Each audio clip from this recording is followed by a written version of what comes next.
ஏன்னா so that நாளைக்கு நீங்க இன்னைக்கு அட்டன் பண்ண முடியாம யாராவது இருந்தாங்கன்னா கூட அவங்களுக்கு இந்த லிங்க் நீங்க அனுப்பிச்சு அவங்களும் பார்க்கலாம். ஓகே சார், ரெக்கார்டிங் பண்ணிடுச்சு, ஸ்டார்ட் பண்ணிடுச்சு சார். Right, good. ஸோ இன்னைக்கு நம்ம பார்க்கக்கூடிய இந்த ப்ராடக்ட் ப்ரொஃபைல், ஸோ வெஸ்டீஜில் இருக்கக்கூடிய எத்தனை விதமான ப்ராடக்ட்ஸோட பெனிஃபிட்ஸ் என்ன, முதல்ல ஏன் சப்ளிமெண்ட் எடுக்கணும் அப்படிங்கிறது தான் இன்னைக்கு ஃபர்ஸ்ட் செஷனாக நம்ம பார்க்க போகிறோம். இந்த கேள்விகள், எத்தனை விதமான கேள்விகள், இந்த எல்லா கேள்விகளுக்குமே உங்களுக்கு கண்டிப்பாக பதில் கிடைக்க போகிறது. அப்போ இன்னும் தைரியமாக நம்ம ஹெல்த் கேர் ப்ராடக்ட்ஸை நம்ம மூவ் பண்ண ஆரம்பிக்கலாம். ஸோ ஃபர்ஸ்ட் ஆஃப் ஆல் இன்னைக்கு நம்ம புரிஞ்சுக்க வேண்டியது என்ன அப்படின்னு கேட்டிங்கன்னா, இந்த வெல்னஸ் அப்படிங்கிறது என்ன? நம்ம உடம்புக்குள்ள நோய் வரக்கூடாது, அப்படியே நோய் வந்தாலும் அந்த நோயை முறியடிக்கக்கூடிய சக்தி நம்ம உடம்புக்குள்ள இருக்கணும். இதுதான் உண்மையான ஒரு வெல்னஸ். இந்த வெல்னஸ் பத்தி தான் ஒரு 3000 ஆண்டுகளுக்கு முன்னாடி எழுதி வச்ச ஒரு மாமனிதர் ஹிப்போக்ரட்டிஸ். ஸோ இவர் யாருன்னு கேட்டீங்கன்னா, இவர் தான் முதல் மருத்துவர். ஸோ ஒரு மருத்துவம்னா என்னன்னு கண்டுபிடிச்சதே இவர் தான். இவர் சிம்பிளா ஒரே ஒரு வாக்கியம் தான் சொல்றார். என்ன அப்படின்னா, உணவே மருந்து, மருந்தே உணவு. அந்த உணவே மருந்துங்கிறது மாறி போய் இன்னைக்கு மருந்தே உணவுங்கிற அளவு தான் இன்னைக்கு வாழ்க்கை ஓடிட்டு இருக்கு. அப்ப ஏன் உணவு முக்கியம் அப்படின்னு சொல்றாரு? ஏன்னா உணவுல தான் நம்ம உடலுக்கு தேவைப்படக்கூடிய ஊட்டச்சத்துக்கள் அப்படிங்கிறது இருக்கு. இது 2 வகையாக நம்ம பிரிக்கலாம். ஒன்னு மேக்ரோ அப்படின்னு சொல்லுவோம், இன்னொன்னு மைக்ரோ அப்படின்னு சொல்லுவோம். மேக்ரோ அப்படின்னா என்ன? அதிக அளவுல தேவைப்படக்கூடிய ஊட்டச்சத்துக்கள். என்னென்ன ஊட்டச்சத்துக்கள் தேவைப்படும்? சர்க்கரை சத்து, கொழுப்பு சத்து, புரதச்சத்து. இந்த 3 சத்துக்களும் அதிக அளவில் நமக்கு தேவைப்படுது. அப்ப மைக்ரோ அப்படிங்கிறது என்ன? தாது பொருட்கள் அப்படின்னு சொல்லலாம். Vitamins, minerals. அப்ப இந்த 5 விதமான ஊட்டச்சத்துக்கள் இதுதான் முக்கியமாக நமக்கு அதிகமாக தேவைப்படக்கூடியது. இந்த ஊட்டச்சத்துக்கள் நம்ம உணவுலேருந்து நமக்கு கிடைக்கல அப்படின்னா என்ன ஆகும்? ஞாபக மறதி ஏற்படும், உடல் அடிக்கடி சோர்வு ஏற்படும், நரம்பு தளர்ச்சி வரலாம், தலைவலி இருக்கலாம், ஒரு தயக்கம், மயக்கம், மசில் வீக் ஆகும். இந்த மாதிரி சின்ன சின்னதா நம்ம உடம்புக்குள்ள பிரச்சனைகள் உருவாக ஆரம்பிக்குது. காலப்போக்கில் இந்த சின்ன சின்ன பிரச்சனைகள் இதுதான் நோயாக மாறக்கூடியது. அதனால்தான் சர்க்கரை நோய், இதயம் சம்பந்தப்பட்ட நோய், புற்றுநோய், நுரையீரல் சம்பந்தப்பட்ட நோய்கள், இந்த மாதிரி நிறைய நோய்களாக மாற ஆரம்பிக்குது. ஆனா நம்ம என்ன நினைக்கிறோம்? ஏதோ ஒரு மெடிசனோ ஒரு சப்ளிமெண்ட் எடுத்த உடனே அந்த நோய் குணமாகணும் அப்படின்னு நினைக்கிறோம். அப்படி உண்மையிலேயே நடக்காது. ஏன் அப்படின்னு கேட்டீங்கன்னா, எதனால அந்த நோய் உருவாகுச்சோ அதை நம்ம சரி பண்ணா மட்டுமே நம்ம உடல் ஆரோக்கியமாக மாற முடியும். அப்ப நமக்கு என்ன தேவை அப்படின்னு கேட்டீங்கன்னா, இந்த வெல்னஸ்ல ஹெல்த்ங்கிற விஷயம் நமக்கு தேவை. அப்ப ஹெல்த்ங்கிறது என்ன? ஸ்டேட் ஆஃப் வெல்பீயிங் அப்படின்னு சொல்லுவோம். இந்த வெல்பீயிங்கிறது என்ன? எப்போதுமே நம்ம நல்லா இருக்கும், ஆரோக்கியமா இருக்கும். பொதுவாக ஒருத்தர் பார்த்த உடனே நம்ம என்ன கேட்கிறோம்? எப்படி சார் இருக்கீங்க அப்படின்னு தான் நம்ம கேட்கிறோம். அப்போ அதுவே நமக்கு உண்மையிலேயே நம்ம எப்படி சார் இருக்கோம் அப்படின்னு கேட்கும்போது நம்மளும் நல்லா இருக்கணும் அப்படிங்கிறது அர்த்தம் அதுல. அப்ப எந்த ரீதியில நம்ம ஆரோக்கியம் அமைஞ்சிருக்கு அப்படின்னு கேட்டீங்கன்னா, உடல் ரீதியாக, மன ரீதியாக, சமுதாய ரீதியாக, சுற்றுப்புற சூழல் விகிதத்துல, ஞான மார்க்கத்துல, நம்மளோட எமோஷனல்லாம் நம்மளுடைய கண்ட்ரோல், இந்த மைண்ட் ஸ்டேட்டஸ் இதோட கண்ட்ரோல், இது எல்லாமே எப்போ பேலன்ஸ்டா இருக்கோ அப்பதான் உண்மையான ஆரோக்கியம் அப்படிங்கிறது நம்ம உடம்புக்குள்ள இருக்கு. ஸோ இந்த ஆரோக்கியம் எங்க ஆரம்பிக்கணும்? முதல்ல செல்ஃப், நம்ம கிட்ட இருந்து ஆரம்பிக்கணும். ஏன்னா பொதுவாக நம்ம என்ன எதிர்பார்க்கிறோம்? மற்றவங்க நல்லா இருக்கணும் அப்படின்னு மட்டுமே எதிர்பார்க்கிறோம். ஆனா நம்மளை பத்தி நம்ம கவலைப்படுறது இல்லை. ஆனா முதல் ஆரோக்கியங்கிறது நம்ம கிட்ட இருந்து உருவாக வேண்டிய ஒரு விஷயம்.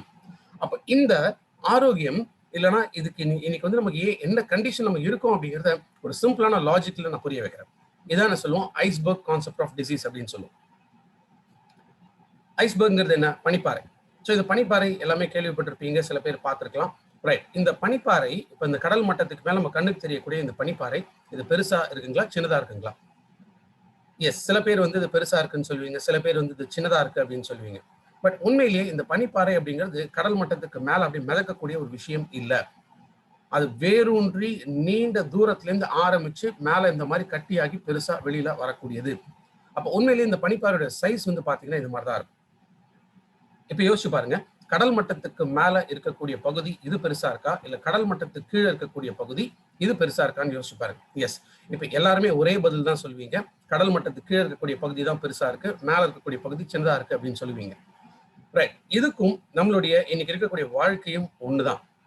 ஏன் அப்படின்னு கேட்டீங்கன்னா, இப்ப கடல் மட்டத்துக்கு மேல நம்ம பார்க்கக்கூடிய இந்த பகுதி இதுதான் என்ன சொல்றோம்? நோன் அப்படின்னா என்ன? கண்ணுக்கு தெரிஞ்ச விஷயம்.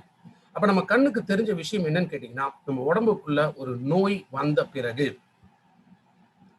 சர்க்கரை நோய் இருக்கலாம், இதயம் சம்பந்தப்பட்ட நோய் இருக்கலாம், புற்றுநோய் இருக்கலாம், எலும்பு மூட்டு தேய்மானம் இருக்கலாம், குழந்தை இல்லாத இன்ஃபர்டிலிட்டி அப்படிங்கிற அந்த தன்மை இருக்கலாம்.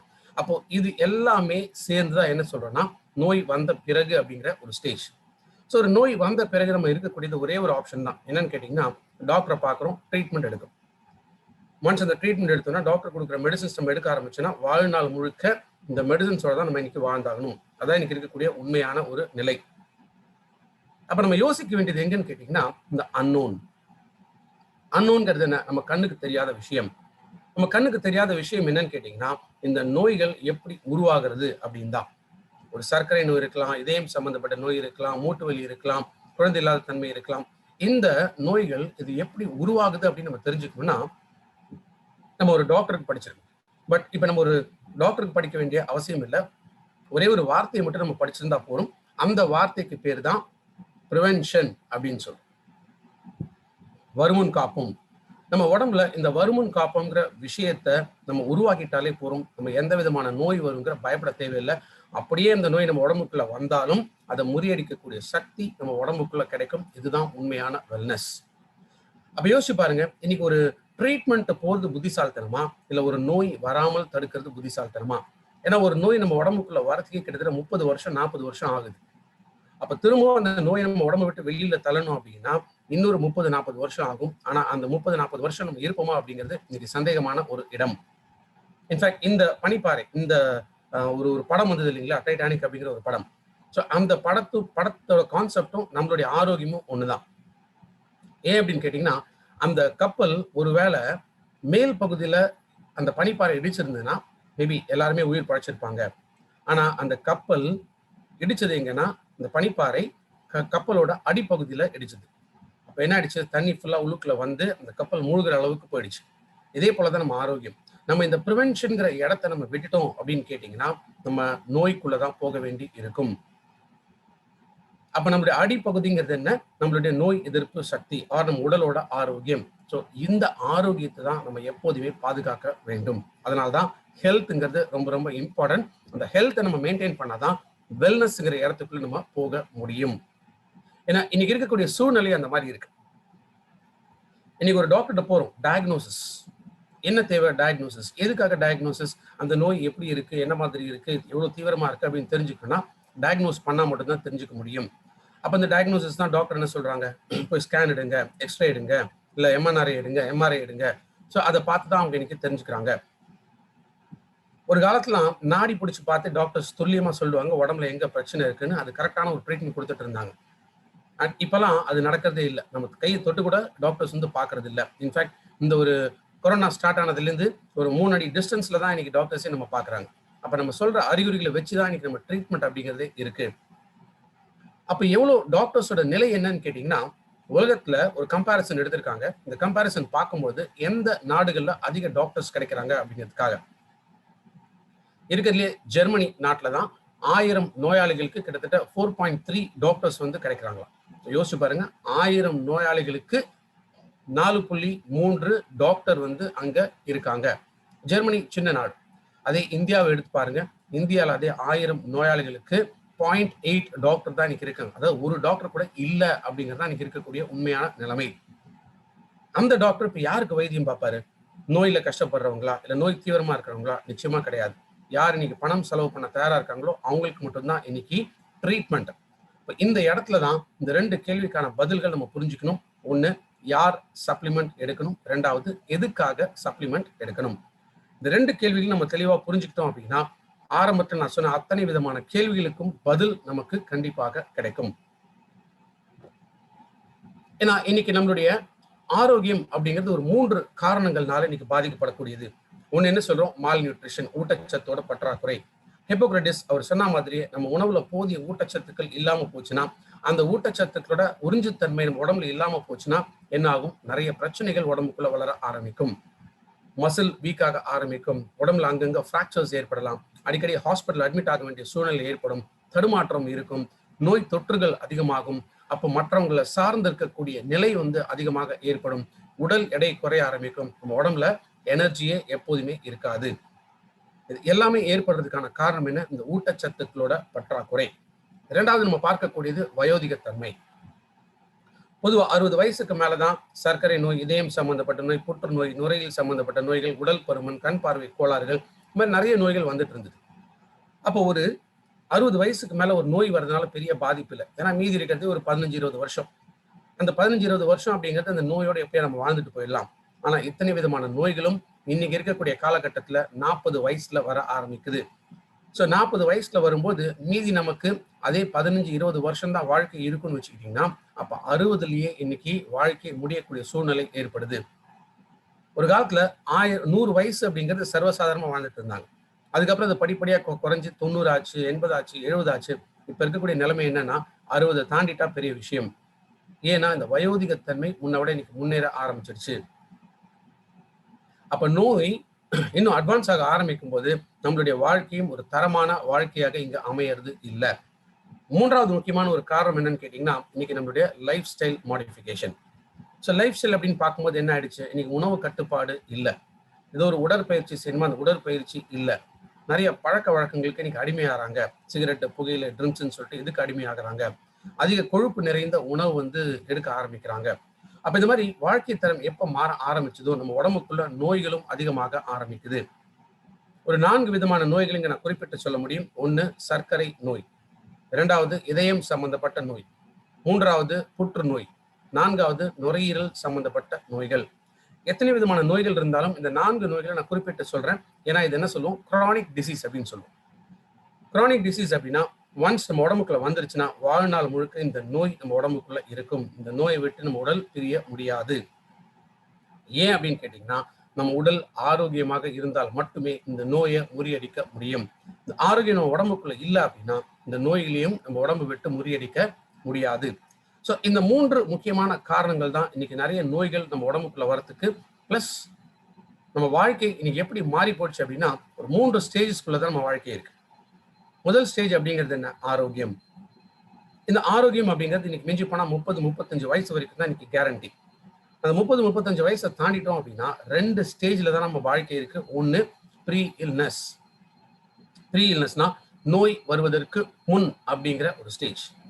2வது டிசீஸ், நோய் வந்த பின் அப்படிங்கிற ஒரு ஸ்டேஜ். இப்போ யாரெல்லாம் எதுக்குள்ள இருக்காங்க நம்ம பார்க்கணும்.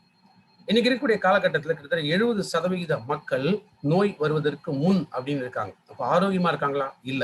அவங்க உடம்புக்குள்ள ஏதோ ஒரு நோய் உருவாக ஆரம்பிக்குது அப்படின்னு அர்த்தம். 2வது கட்டம் டிசீஸ் பீரியட். ஒரு 30% மக்கள் நோய் வந்த பின் அப்படிங்கிற ஒரு ஸ்டேஜ்ல இருக்காங்க. சரி, 70% மக்கள் நோய் வருவதற்கு முன் இருக்காங்க அப்படின்னா இப்ப நம்மலாம் எதுக்குள்ள இருக்கோங்கிறத யோசிச்சு பாருங்க. நம்ம ஆரோக்கியமா இருக்குமா, இல்ல நோய் வருவதற்கு முன் அப்படிங்கிற ஒரு ஸ்டேஜ்ல இருக்குமா? எஸ், 100% என்னால சொல்ல முடியும். நம்ம உடம்புக்குள்ள ஏதோ ஒரு பிரச்சனை உருவாக ஆரம்பிக்க போகுது அப்படின்னு தான் அர்த்தம். ஏன் அப்படின்னா நோய் உருவாகிறதுக்கு 2 முக்கியமான காரணங்கள் இருக்கு. 1 ஸ்ட்ரெஸ், அழுத்தங்கள்.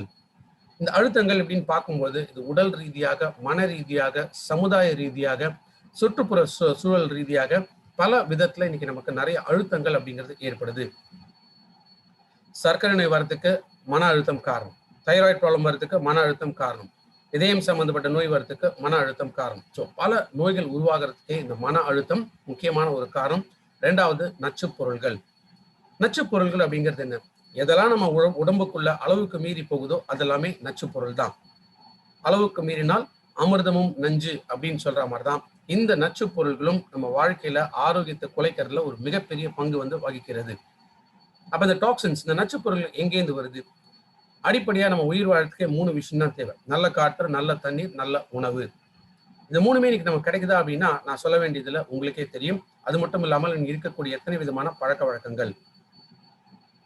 சின்ன வயசுல இருந்தே இன்னைக்கு சிகரெட்டு, புகையில, ட்ரிங்க்ஸ் இது எல்லாமே இன்னைக்கு கத்துக்க ஆரம்பிச்சிடறாங்க. இதுவும் பெரும் அளவுல இன்னைக்கு நோய் ஆரம்பிக்கிறதுக்கான ஒரு காரணம். அதே போல self medication. So self medication அப்படிங்கிறது என்ன, நம்மளே போய் மெடிக்கல் ஷாப்ல மெடிசன்ஸை வாங்கி பயன்படுத்துறது. இது ரொம்ப ரொம்ப ஆபத்தான ஒரு விஷயம். இதெல்லாம் என்ன சொல்றோம், எக்ஸ்டர்னல் ஃபேக்டர்ஸ். எக்ஸ்டர்னல் அப்படின்னா இன்னைக்கு காற்று, தண்ணீர், உணவு எதுவுமே நம்ம கண்ட்ரோல்குள்ள இல்லை. நம்ம கண்ட்ரோலை தாண்டி எல்லாமே போயிடுச்சு. அப்ப இது எதையுமே நம்மளால இன்னைக்கு சரிப்படுத்த முடியாது. ஆனா சில விஷயங்கள் நம்ம உடம்புக்குள்ள நம்மளே உருவாக்குன விஷயங்கள் இருக்கு. அதுதான் இன்டர்னல் ஃபேக்டர்ஸ் அப்படின்னு சொல்லுவோம். இன்டர்னல் ஃபேக்டர்ஸ்ங்கிறது என்ன, இன்னைக்கு நம்ம உணவு நம்ம பெருசா மதிக்கிறது இல்லை. அப்ப பசிக்கும் ருசிக்காக மட்டும்தான் நம்ம உணவு இருக்கே தவிர உண்மையான ஆரோக்கியம் அந்த உணவுல இருக்கா அப்படிங்கிறது இன்னைக்கு நம்ம பார்க்கறது இல்லை. இதனால ஏற்படக்கூடியது என்ன, உடல் பருமன். அதிக உடல் எடை இருந்துச்சுனாலும் பல நோய்கள் நம்ம உடம்புக்குள்ள வரலாம். சரியான தூக்கம் இல்லாத ஒரு கண்டிஷன். ஒரு நாளைக்கு சராசரியா 7-9 மணி நேரம் நம்ம தூக்கம் இருக்கும். ஆனா மிஞ்சி போனா 3-4 மணி நேரத்துக்கு மேல நம்மளுடைய தூக்கம் அப்படிங்கிறது இருக்கிறது இல்லை. அதே போல physical inactivity. So physical inactivity அப்படிங்கிறது என்ன? ஏதோ ஒரு உடற்பயிற்சி, அட்லீஸ்ட் ஒரு வாக்கிங் ஆச்சு போகணும் அப்படின்னு சொல்றாங்க. ஆனா இன்னைக்கு நம்ம அதை பண்ணாம விட்டுட்டோம் அப்படின்னா இதுவும் நோய் உருவாகிறதுக்கான காரணங்கள். இதெல்லாம் தான் என்ன சொல்றோம்னா இன்டர்னல், நம்ம உருவாக்குன விஷயங்கள். யோசிச்சு பாருங்க, இதெல்லாமே நம்மளால மாற்ற முடியுமா? எஸ், மாற்ற முடியும். சரி, இனிமே நல்ல உணவு எடுத்துக்கணும், உடல் எடையை நான் குறைக்கணும், எக்ஸசைஸ் பண்ணணும், நல்லா தூங்கணும் அப்படின்னு எல்லாமே நம்ம நினைச்சா கூட, பட் இன்னைக்கு நம்மளுடைய லைஃப் ஸ்டைல மிஞ்சி போனா 1 வாரம் 10 நாள், இந்த 1 வாரம் 10 நாளுக்கு மேல இதெல்லாம் நம்மளால ஃபாலோ பண்றது ரொம்ப ரொம்ப கஷ்டம். என்ன ஆயிடுது, எப்படி பார்த்தாலும் இன்னைக்கு நம்ம அந்த நோய்க்குள்ளதான் நம்ம தள்ளப்படுறோம். அதனாலதான் நான் சொன்னேன், இன்னைக்கு அந்த 70% மக்கள் ஆரோக்கியமாக இருக்கேன் அப்படின்னு சொன்னா கூட அவங்க உடம்புக்குள்ள ஏதோ ஒரு நோய் உருவாக ஆரம்பிச்சுட்டு இருக்கு அப்படின்னு அர்த்தம். இது நான் பயமுறுத்துறேன் அப்படின்னு நீங்க நினைக்க வேணாம். இதுதான் இன்னைக்கு உண்மையாக இருக்கக்கூடிய நிலை. அப்ப இந்த 2 ஸ்டேஜ்ல நம்ம இருக்கோம்னு வச்சுங்களேன். ஒண்ணு நோய் வரதுக்கு முன்னாடி இருப்போம், இல்ல நோய் வந்த பின்னாடி இருக்கும். இது 2த்துக்குள்ளதான் ஏதோ ஒரு இடத்துல நம்ம இப்ப இருக்கும். சரி, இப்ப ஒரு நோய் வந்துருச்சுன்னா என்ன மாதிரியான பாதிப்புகள்? இன்னைக்கு ஒரு நோய் வந்துருச்சுன்னா ஏற்கனவே நம்ம பார்த்தோம், ட்ரீட்மெண்ட். டாக்டர் தான் நம்ம கன்சல்ட் பண்ணி ஆகணும், நம்ம ட்ரீட்மெண்ட் எடுக்கணும், ஸோ மெடிசன்ஸ் எடுக்கணும். மெடிசன்ஸ் வாழ்நாள் முழுக்க நம்ம மெடிசன்ஸ் தான் எடுத்துட்டு இருக்க போறோம். அப்ப என்ன ஆகுது, த மோர் யூ லூஸ். எவ்வளவுக்கு எவ்வளவு நம்ம தொடர்ந்து மெடிசன்ஸ் எடுத்துட்டு இருக்கோமோ நம்ம ஆரோக்கியத்தை இழந்துட்டு இருக்கோம். இதுதான் என்ன சொல்றோம், அடிக்ஷன். அடிக்ஷன் என்ன, அடிமைப்படுத்துதல். ரெண்டாவது என்ன, டிபெண்டன்ஸ்ங்கிறது என்ன, சார்ந்து இருக்கக்கூடிய நிலை.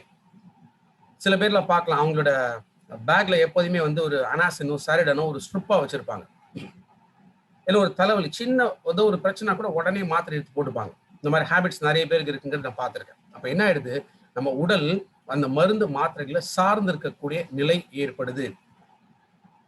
எவ்வளவுக்கு எவ்வளவு இதை நம்ம பயன்படுத்துறோமோ நம்மளுடைய சார்ந்து இருக்கக்கூடிய நிலையும் அதிகமாகுது. அப்ப தொடர்ந்து இந்த மெடிசன்ஸ் இதெல்லாமே நம்ம நிறைய பயன்படுத்தும் போது என்ன ஆகுது, நம்ம உடம்புக்குள்ள பக்க விளைவுகள் அதிகமாக ஏற்படும். இன்னைக்கு ஒரு ஸ்பைருலினா அதை எடுத்துங்க, உடம்புக்கு நல்லது அப்படின்னா முதல் கேள்வி நம்ம மக்கள் கேட்கறாங்க, என்னன்னா இதுல சைடு எஃபெக்ட்ஸ் இருக்கா அப்படிங்கிறாங்க.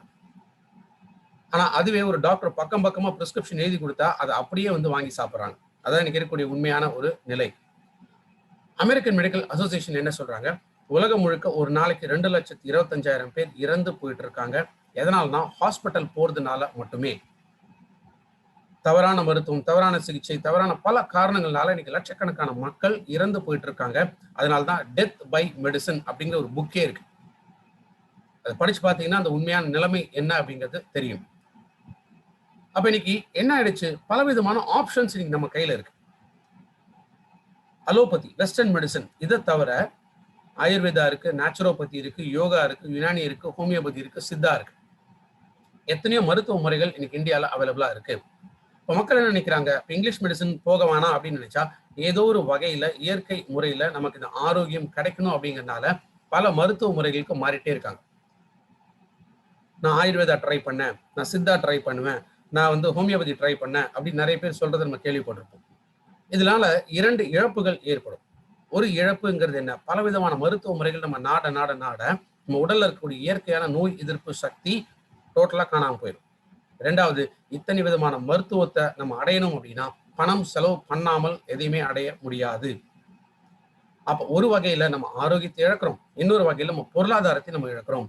அப்போ ஒரு நோய் வந்துருச்சுன்னா ஒரு தனிநபரோட ஆரோக்கியம் மட்டும் பாதிக்கக்கூடியது இல்லை, உண்மையிலேயே அவங்களோட பொருளாதாரம் பாதிக்கக்கூடியது. ஒரு தனிநபருக்கு வரக்கூடிய நோயினால அந்த குடும்பமே பாதிக்க ஆரம்பிக்கும். இதுதான் இன்னைக்கு இருக்கக்கூடிய உண்மையான நிலை. ஸோ ஒரு நோய் வந்துருச்சுன்னா இத்தனை விதமான சிக்கல்கள் இருக்கு. அப்போ ஒரு நோய் வரத்துக்கு முன்னாடி இருக்கிறவங்களுக்கு என்ன மாதிரி ப்ராப்ளம் ஃபேஸ் பண்றாங்க? ஏன்னா ஒரு நோய் யாருக்கு எப்போ எந்த வயசுல எப்படி எந்த மாதிரி வருங்கிறது யாராலுமே இன்னைக்கு உணர முடியாது. அதனாலதான் என்ன சொல்றாங்க, 40 வயசை தாண்டோம்னா மாஸ்டர் ஹெல்த் செக்அப் பண்ணுங்க அப்படின்னு சொல்றாங்க. பட் இன்னைக்கு இருக்கக்கூடிய பயமே மாஸ்டர் ஹெல்த் செக்அப் பண்றதுதான். ஏன்னா அதுல அந்த டெஸ்ட் நம்ம போகும்போது என்ன சொல்றாங்க, உங்களுக்கு இந்த பிரச்சனை இந்த நோய் ஆரம்பிச்சுன்னு சொல்லிட்டு நம்ம பயமுறுத்த தான் செய்யறாங்க. அதனாலதான் ஒரு சர்வே ரிப்போர்ட் என்ன சொல்றாங்க, இந்தியால கிட்டத்தட்ட 27% மக்கள் ப்ரீ இல்னஸ், நோய் வருவதற்கு முன் அப்படிங்கிற ஒரு கண்டிஷன்ல இருக்காங்க. இன்னைக்கு இந்தியாவோட மக்கள் தொகை எவ்வளவுன்னு கணக்கு பண்ணி பாருங்க. அதுல 27% எத்தனை கோடிகள்ல வரும்னு யோசிச்சு பாருங்க. அதுலயும் முக்கியமா என்ன சொல்றாங்க, இது வயதானவர்கள் இல்ல. அந்த 27% மக்கள் நான் எல்டர்லினா 30 வயசுல இருந்து 50 வயசுக்குள்ள இருக்கிறவங்க. ஸோ 30 வயசுல இருந்து 50 வயசுக்குள்ள இருக்கிறவங்க தான் இன்னைக்கு ப்ரீ இல்னஸ், நோய் உருவாகிறதுக்கு முன் அப்படிங்கிற ஒரு கண்டிஷன்ல இருக்கிறதா குறிப்பிடுறாங்க. அதே போல 45% குடும்பத்துல ஒருத்தர் அந்த 30-50 வயசுல இருக்கக்கூடிய நபர் அவர் ப்ரீ இல்னஸ்ல இருக்காராம். அவருக்கே தெரியறது இல்ல. ஆனா அவர் உடம்புக்குள்ள சர்க்கரை நோயோ, இதயம் சம்பந்தப்பட்ட நோய், ஏதோ ஒரு நோய் வளர ஆரம்பிக்குது அப்படின்னு அர்த்தம். ஏன்னா நம்மளுடைய லைஃப் ஸ்டைல் எப்ப மாறிச்சோ அதனால தான் இந்த பாதிப்பு நம்ம உடம்புக்குள்ள ஏற்பட ஆரம்பிக்குது. நம்ம உடல் அதுக்காக தான் சின்ன சின்ன அறிகுறிகளை காமிக்குது. அடிக்கடி உடல் சோர்வு, உடல் மயக்கமாறுது, பசி இல்ல, சாப்பிட பிடிக்கல, உடம்புல அங்கங்க கட்டிகள் வரக்கூடியது, உடல் எடை குறையக்கூடியது, தலைமுடி கொட்ட ஆரம்பிக்குது. இந்த மாதிரி சின்ன சின்ன அறிகுறிகள் நமக்கு உணர்த்தக்கூடியது என்னன்னு கேட்டீங்கன்னா, நம்ம உடம்புல ஏதோ ஒரு நோய் உருவாக ஆரம்பிக்குது. இந்த இடத்துல இதை நம்ம கண்ட்ரோல் பண்ணிட்டோம்னா பிரச்சனை இல்லை. பட் இதை நம்ம கண்ட்ரோல் பண்ணாம விட்டுட்டோம் அப்படின்னா அடுத்து 2வது கட்டம் கல்லீரல் டேமேஜ் ஆகலாம், கணையம் டேமேஜ் ஆகலாம், மூளை டேமேஜ் ஆகலாம், இதயம் டேமேஜ் ஆகலாம், எலும்பு மூட்டு தேய்மானம் ஏற்படலாம். இந்த மாதிரியான நோய்கள் இது 2ஆம் கட்ட அறிகுறிகள். ஸோ இந்த முதல் 2 கட்டத்துல நம்ம அந்த தீர்வை நம்ம உடலுக்கு கொடுத்துட்டோம் அப்படின்னா பாதிப்பு இல்லை. அதை கொடுக்காம விட்டோம்னா நம்ம போகக்கூடிய கண்டிஷன் பராலிசிஸ். பராலிசிஸ் அப்படிங்கிறது என்ன? கை கால் இழுத்துட்டு இருக்கிறது பேர் மட்டும் பராலிசிஸ் இல்லை. எப்போ நம்ம வேலைகளை நம்மளால செய்ய முடியாம மற்றவங்க உதவி நம்ம நாட ஆரம்பிக்கிறோமோ அதுவே பராலிசிஸ் தான். அப்ப நம்ம கொண்டு போய் விடக்கூடியது எங்கன்னு கேட்டீங்கன்னா மரணம். டக்குன்னு மரணம் வந்து போய் சேர்ந்துட்டோம்னா யாருக்குமே பிரச்சனை இல்லைங்க, பாதிப்பு இல்லை. ஆனா அதுவே நம்ம படுத்த படுக்கையா இருந்து இருக்கிறவங்களையும் கஷ்டப்படுத்தி மற்றவங்க எப்பதான் இது போய் சேருமோ அப்படின்னு யோசிக்கிற அளவுல நம்ம மரணம் இருந்துச்சுன்னா அது ரொம்ப கஷ்டமான ஒரு சூழ்நிலை, கஷ்டமான ஒரு மரணம். அப்போ இன்னைக்கு நம்ம நோய் வரத்துக்கு முன்னாடி இருந்தாலும் சரி, இல்ல நோய் வரத்துக்கு பின்னாடி இருந்தாலும் சரி, உண்மையாக இன்னைக்கு நம்ம வாழ்க்கை என்ன ஆயிடுச்சு, மிகப்பெரிய ஒரு கேள்விக்குறியாக மாறிடுச்சு. எதெல்லாம் இன்னைக்கு கேள்விக்குறியா மாறிடுச்சு? ஃபர்ஸ்ட் நம்ம கஷ்டப்பட்டு சேர்த்து வச்ச பணம். எவ்வளவோ நம்ம கனவுகள்லாம் வச்சிருப்போம், அதுக்காக நம்ம கஷ்டப்பட்டு பணம் சேர்த்துட்டு இருப்போம். ஆனா இன்னைக்கு ஆரோக்கியம் போயிடுச்சு, உடம்புக்குள்ள நோய் வந்துருச்சுன்னா இந்த பணம் வேகமாக கரைய ஆரம்பிக்கும். பல விதமான மருத்துவங்கள் இன்னைக்கு நம்ம நாட ஆரம்பிக்கிறதுனால நம்ம ஆரோக்கியம் பாதிக்க ஆரம்பிக்குது. இதனால என்ன ஆகும்? அதிக மன அழுத்தம் ஏற்படும். இதனால என்ன ஆகும்? நம்ம கனவுகளை நம்மளால அடைய முடியாது. எத்தனையோ சின்ன சின்ன விஷயங்கள், ஒரு வீடு கட்டுறது தான், கார் வாங்குறது தான் மட்டும் கனவு அப்படிங்கிறது இல்லை. நம்ம ஆசைப்பட்ட எதை அடையணும் அப்படின்னு நம்ம நினைச்சாலுமே அதுவே நம்மளுடைய கனவுகள். ஸோ அந்த சின்ன சின்ன விஷயங்களை கூட இன்னைக்கு நம்ம அடைய முடியாத ஒரு சூழ்நிலைக்குள்ள தள்ளப்படுறோம். இது எல்லாமே சேரும்போது எங்க கொண்டு போய் விடும்னா இன்னைக்கு பாதுகாப்பு இல்லை. நம்ம வாழ்க்கையில இன்னைக்கு ஆரோக்கியம் அப்படிங்கிற ஒரு பாதுகாப்பு இல்லை அப்படிங்கிறது தான் உண்மையான நிலைமை. அப்ப இது எல்லாமே இன்னைக்கு கேள்விக்குறியாக மாற ஆரம்பிக்குது. இந்த கேள்விக்குறி எல்லாமே நம்ம ஆச்சரியக்குறியாக மாத்தணும் அப்படின்னா நம்ம ஒரே ஒரு விஷயம் தான் செய்யணும். அதுக்கு பேர் தான் செல்ஃப் கேர். செல்ஃப் கேர் அப்படிங்கிறது என்ன? நம்ம உடலுக்கு நம்ம கொடுக்கக்கூடிய பாதுகாப்பு. இந்த பாதுகாப்பு இது எப்பெல்லாம் தேவை? நம்ம வாழ்நாள் முழுக்க நமக்கு தேவை. எதற்காகனா நம்ம ஆரோக்கியத்தை சப்போர்ட் பண்றதுக்காக நமக்கு தேவைப்படுது. இந்த செல்ஃப் கேர் இதை நம்ம எடுக்கனாலும் 2 விஷயங்கள் நமக்கு கிடைச்சாலே போதும். ஒரு விஷயம் என்ன சொல்றோம்னா நோய் எதிர்ப்பு சக்தி. 2வது விஷயம் நம்ம உடம்புல இருக்கக்கூடிய தடுமாற்றம், இது பேலன்ஸ் ஆகணும். யோசிச்சு பாருங்க, இன்னைக்கு ஒரு சர்க்கரை நோய் இருக்கிறவங்க டாக்டர் கிட்ட போய் ட்ரீட்மெண்ட் எடுக்கிறாங்க. என்னைக்காவது அந்த டாக்டர் உங்களுக்கு சர்க்கரை நோய் குணமாயிடுச்சு, மெடிசின்ஸை நிறுத்திடுங்க அப்படின்னு யாராவது சொல்லி நம்ம கேள்விப்பட்டிருக்கோமா? நிச்சயமா அது நடந்ததே கிடையாது. அப்ப என்ன ஆயிடுது? அந்த மருந்துகள் நம்ம எடுக்கக்கூடிய இந்த மெடிசின்ஸ் இதற்கு நோய் எதிர்ப்பு சக்தியும் கொடுக்க முடியாது. நம்ம உடம்புல இருக்கக்கூடிய இம்பேலன்ஸை சரி பண்ணவும் முடியாது. இதனாலதான் இன்னைக்கு நம்ம ஒன்ஸ் மெடிசின்ஸ் எடுத்துட்டோம்னா வாழ்நாள் முழுக்க அது அடிக்ஷன் அப்படிங்கிற அளவுக்கு நம்ம போறோம். இன்னைக்கு இருக்கக்கூடிய எந்த மாடர்ன் மெடிசின்ஸுக்கும் நம்ம இயற்கையான விஷயங்கள் நம்ம கொடுக்கறதுக்கான சக்தி அதுல கிடையாது. அப்ப நம்ம ஆரோக்கியத்தை நம்ம தான் பாதுகாக்கணும். அப்ப இன்னைக்கு நான் நல்லா இருக்கேன், உடம்புல நோய் இல்லை, பிரச்சனை இல்லை அப்படின்னு சொல்றவங்க வாழ்நாள் முழுக்க அதே ஆரோக்கியத்தோட வாழணுமா? அதற்கு இன்னைக்கு நம்ம கையில இருக்கக்கூடிய ஒரே சொல்யூஷன் தான் 2004 துவங்கின வெஸ்டீஜ்ங்கிற இந்த நிறுவனம் நம்ம கொடுத்திருக்கிற இந்த cellular nourishment therapy. Cellular nourishment therapy அப்படிங்கிறது என்ன? தெரப்பினா ட்ரீட்மெண்ட். எதுக்கான ட்ரீட்மெண்ட்? நம்ம உடலுக்கு நம்ம ஆரோக்கியத்தை கொடுக்கறதுக்கான ஒரு ட்ரீட்மெண்ட். நரிஷ்மெண்ட்னா என்ன? ஊட்டச்சத்துக்களை கொடுக்கக்கூடியது. எங்க கொடுக்கணும்? செல்களுக்கு கொடுக்கணும். ஏன்னா நம்ம உடல் அப்படிங்கிறது கோடிக்கணக்கான செல்களால உருவாக்கப்பட்டது. இந்த கோடிக்கணக்கான செல்கள் இதற்கு தேவைப்படக்கூடிய ஊட்டச்சத்துக்கள் நம்ம முறையா கொடுத்தோம்னா பிரச்சனை இல்லை. ஆனா எப்போ நம்ம உணவுல இருந்தும் சரி இயற்கையில இருந்தும் இந்த ஊட்டச்சத்துக்கள் நம்ம உடம்புக்குள்ள குறைய ஆரம்பிக்குதோ அதுதான் நோய் உருவாகிறதுக்கான என்ட்ரி பாயிண்ட், அதுதான் கேட். நம்ம உடம்புல நோய் வரதுக்கான கேட். அது நம்ம உடல் உருவாகிறதே இப்படிதான். ஒரு செல் அப்படிங்கிறது கோடிக்கணக்கான செல்களா மாறும்போது திசுக்களாக மாறும். இந்த திசுக்கள் எல்லாம் உடம்புக்குள்ள ஒரு ஒரு உறுப்புகளாக மாறும். இந்த உறுப்புகள் வேலை செய்ய ஒரு ஒரு சிஸ்டம் இருக்குது. எல்லாமே சேர்ந்ததுதான் முழு மனித உடல். இந்த உடல் ஆரோக்கியமாக இருக்குன்னா நம்ம உடம்புல இருக்கக்கூடிய செல்கள் ஆரோக்கியமாக இருக்கணும். இந்த செல்கள் பழுதடைய ஆரம்பிச்சுச்சுன்னா நம்ம உடம்புக்குள்ள நோய் உருவாக ஆரம்பிக்குதுன்னு அர்த்தம். அதுதான் ப்ரீ இல்னஸ் அப்படின்னு சொல்றோம். இந்த செல்கள் இறந்து போச்சு அப்படின்னா நம்ம உடம்புக்குள்ள நோய் வந்துருச்சுன்னு அர்த்தம், டிசீஸ் பீரியட். ஸோ நம்ம நோய் வருவதற்கு முன் இருக்க போறோமா, நோய் வந்த பின் இருக்க போறோமா அப்படிங்கிறது நம்ம உடம்புல இருக்கக்கூடிய செல்கள் தான் டிசைட் பண்ணக்கூடியது. அப்ப இந்த செல்களை ஆரோக்கியமாக நம்ம பாதுகாக்க வேண்டியது அவசியம். இந்த செல்கள் ஆரோக்கியமாக நம்ம பாதுகாக்கணும் அப்படின்னா இந்த 5 தூண்கள் அவசியம்.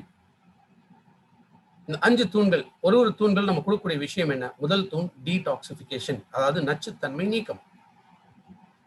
நம்ம உடம்புல தொடர்ந்து பல விதத்துல நச்சு பொருள்கள் போய்கிட்டே இருக்கு. அப்ப இந்த நச்சு பொருள்கள் உடம்பு விட்டு நம்ம வெளியேற்றணும் அப்படின்னா முதல் தூணான இந்த டீடாக்சிபிகேஷன் நமக்கு தேவை.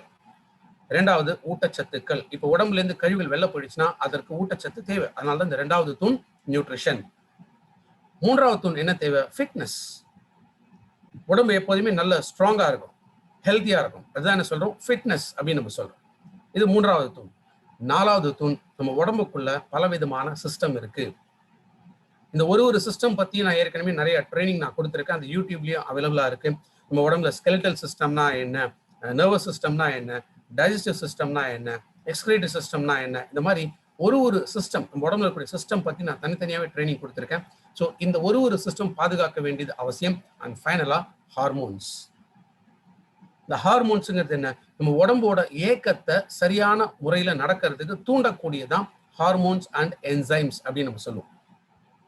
அப்ப இந்த 5 தூண்கள், இந்த 5 தூண்கள் தான் நம்ம உடலை ஆரோக்கியமாக வைக்க உதவக்கூடியது. அப்ப ஹெல்த் வேணும்னா இந்த 5 தூண்களும் நமக்கு வேணும். இந்த 5 தூண்கள் நமக்கு வேணும்னா இது மாசத்துல ஒரு நாள், வருஷத்துல ஒரு நாள் அப்படி கிடைச்சா போருமா அப்படின்னு யோசிச்சு பாருங்க. இந்த 5 தூண்களும் ஒரு ஒரு நாளும் நமக்கு கிடைக்கணும். அதே போல வாழ்நாள் முழுக்க இந்த 5 தூண்களும் கிடைக்கணும். ஸோ இது வரைக்கும் நான் சொன்ன விஷயங்கள் இது எல்லாமே உங்களால தெளிவாக புரிஞ்சிக்க முடியுது அப்படின்னா எப்ப இந்த 5 தூண்கள் முக்கியம் அப்படிங்கறத நீங்க ஒத்துக்கிறீங்களோ அப்ப இந்த 5 தூண்களுக்குள்ள இருக்கக்கூடியதான் நம்மளுடைய ஹெல்த் கேர் அப்படிங்கிற இத்தனை விதமான ப்ராடக்ட்ஸ். இந்த ப்ராடக்ட்ஸ் நம்ம என்ன சொல்றோம்? ஹெல்த் கேர் ப்ராடக்ட்ஸ், அதாவது ஆரோக்கியத்தை கொடுக்கக்கூடிய ப்ராடக்ட்ஸ். ஹெல்த் ஃபுட் சப்ளிமெண்ட் அப்படின்னா உடல் ஆரோக்கியத்தை கொடுக்கக்கூடிய உப உணவு, துணை உணவு அப்படின்னா இந்த ப்ராடக்ட் நம்ம சொல்றோம்.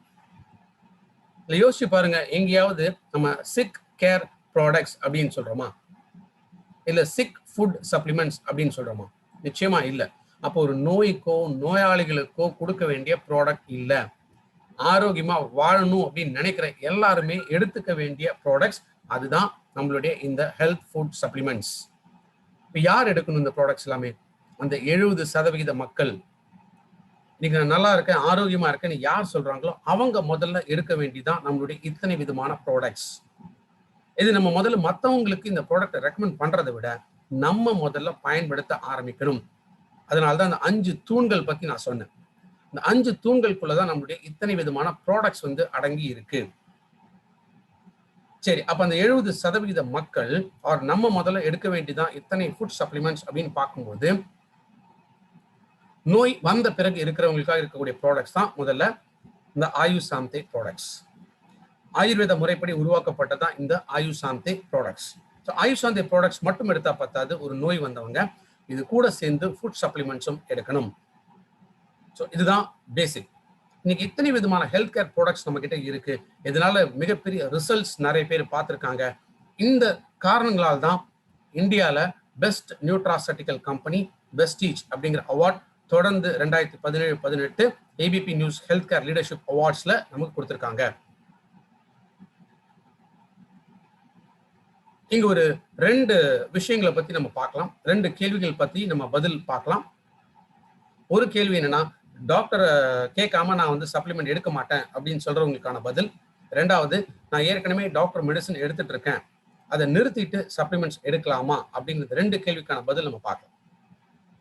ரைட். இன்னைக்கு ஒரு ஹெல்த் வேணும் இல்லை நம்ம உடம்புல இருக்கக்கூடிய பிரச்சனைக்கான ஒரு தீர்வு அப்படின்னு பார்த்தீங்கன்னா 2 விதம் தான். ஒன்று என்ன சொல்றோம், ஃபார்மசூட்டிக்கல், இன்னொன்று நியூட்ராசூட்டிக்கல். ஒரு ஃபார்மசூட்டிக்கல் அப்படிங்கிறது என்ன, முழுக்க முழுக்க மெடிசின்ஸ். அந்த மெடிசின்ஸ்லாம் எதனால உருவாக்கப்பட்டது, கெமிக்கல்ஸ்னால உருவாக்கப்பட்டது. அதோட டிசைன் எப்படின்னு கேட்டீங்கன்னா நம்ம உடம்புல எங்க பாதிப்பு இருக்கோ அந்த இடத்துல மட்டும் போய் வேலை செய்யும். இதான் மெடிசன், அது சைட் ஸ்பெசிபிக் அப்படின்னு நம்ம சொல்லுவோம்.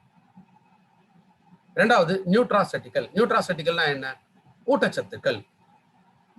இந்த ஊட்டச்சத்துக்கள் அப்படிங்கிறது என்ன, ஹோலிஸ்டிக் அப்ரோச் அப்படின்னு சொல்றோம். ஹோலிஸ்டிக் அப்படின்னா இது நம்ம உடம்புல இருக்கக்கூடிய எல்லா செல்களுக்கும் ஆரோக்கியத்தை கொண்டு போய் சேர்க்கும். ஏன்னா செல்களுக்கு தேவைப்படுறதுன்னா ஊட்டச்சத்துக்கள். அப்போ ஒன்ஸ் நம்ம இந்த சப்ளிமெண்ட்ஸ் அப்படிங்கிறது எடுத்துக்கிட்டோம், நியூட்ராசூட்டிகல்ஸ் எடுத்துக்கிட்டோம் அப்படின்னா நம்ம உடல் செல்களுக்கு தேவைப்படக்கூடிய விஷயங்களை கொண்டு போய் சேர்க்கும். ரைட். இப்போ இதுதான் 2 பிரான்ச் இருக்குன்னு வச்சுங்களேன். இந்த 2 பிரான்ச்ல யார் எதை படிக்கிறாங்க? இப்போ ஃபார்மசூட்டிக்கல் பத்தி படிக்கிறது டாக்டர்ஸ். ஒரு மெடிசன்னா என்ன, இந்த மெடிசன் எப்படி வேலை செய்யும், எந்த மாதிரி கண்டிஷன்ஸ்ல இந்த மெடிசன் கொடுக்கணும், இதெல்லாமே படிக்கிறவங்க தான் டாக்டர்ஸ். ஆனா டாக்டர்ஸோட சப்ஜெக்ட்ல இந்த நியூட்ராசூட்டிக்கல் பத்தி கிடையாது. அவங்களா விருப்பப்பட்டு படிச்சாதான் உண்டு. எப்போ டாக்டர்ஸோட சப்ஜெக்ட்ல இந்த நியூட்ராசூட்டிகல்ஸ் பத்தி இல்லையோ நம்ம டாக்டரை கேட்டு தான் சப்ளிமெண்ட் எடுக்கணுங்கிற அவசியமே இல்லை. நீங்க டாக்டர் கேட்டீங்கன்னா கண்டிப்பா வேணாம் அப்படின்னு தான் சொல்லுவாரு. ஏன்னா ஒண்ணு, அவருக்கு இந்த நியூட்ராசூட்டிகல்ஸ் பத்தி தெரியாது. ரெண்டாவது, அப்புறம் அவர் வாழ்க்கைய அவர் எப்படி வாழ முடியும். சரி, இது ஒரு பக்கம். ரெண்டாவது பக்கம் நம்ம என்ன படிக்கிறோம், நியூட்ராசூட்டிகல்ஸ் பத்தி நம்ம படிக்கிறோம்.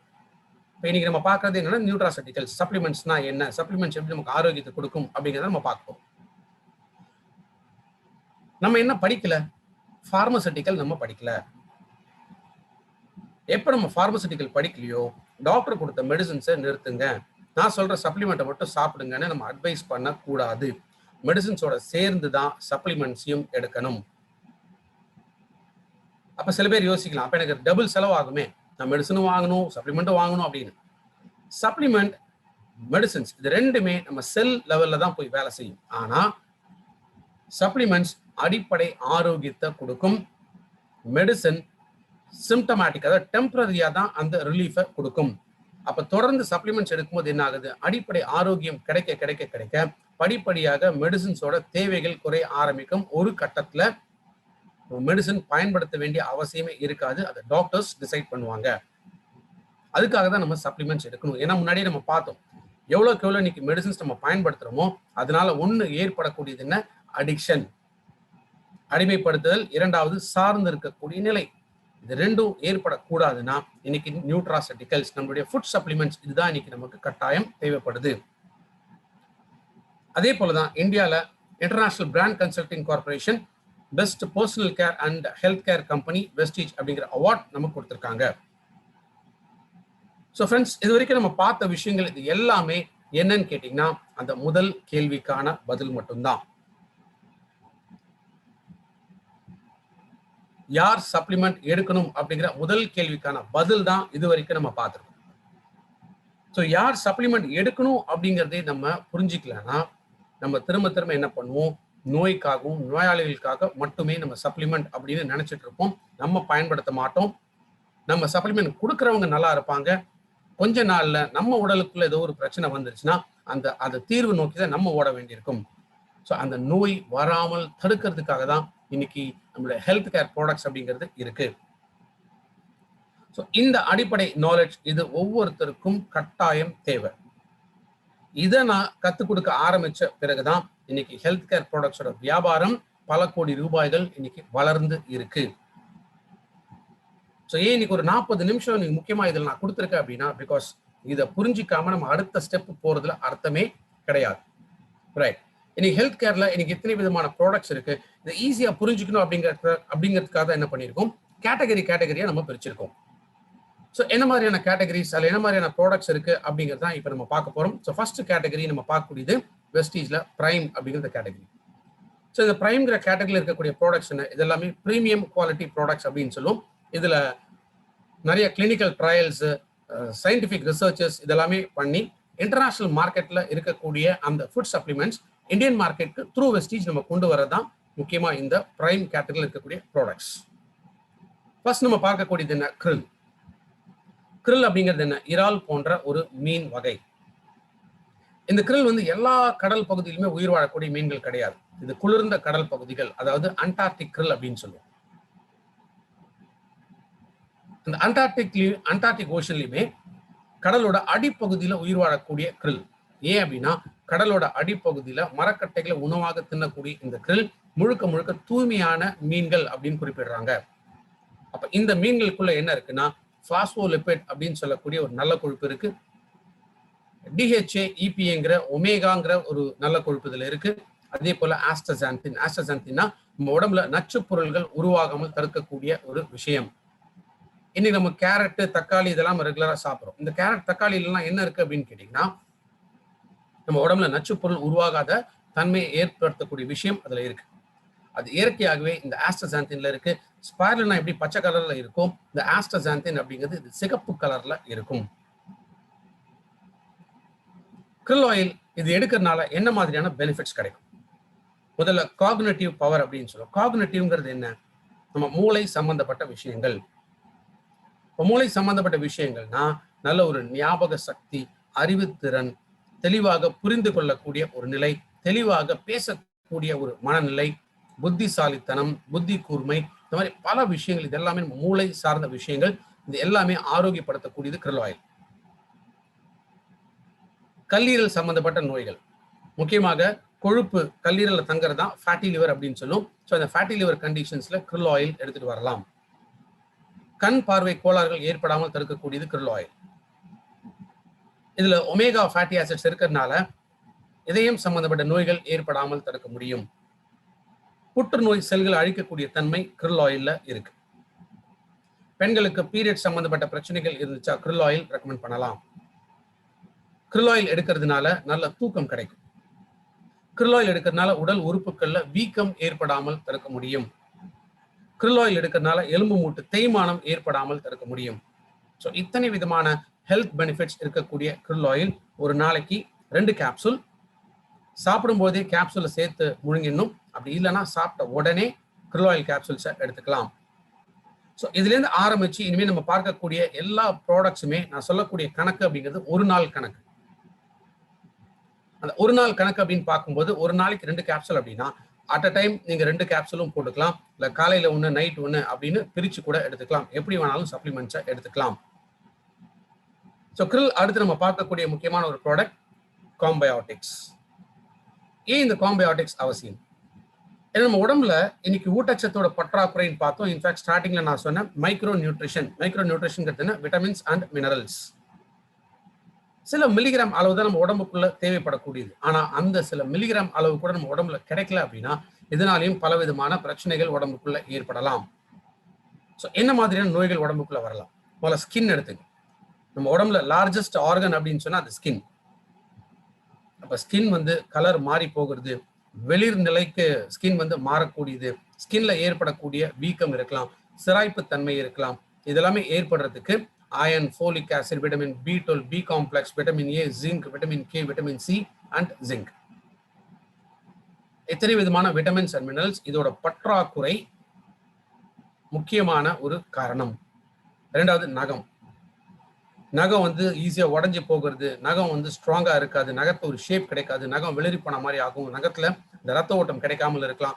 இதற்கெல்லாமே என்னன்னா iron, vitamin B12 and protein காரணம்.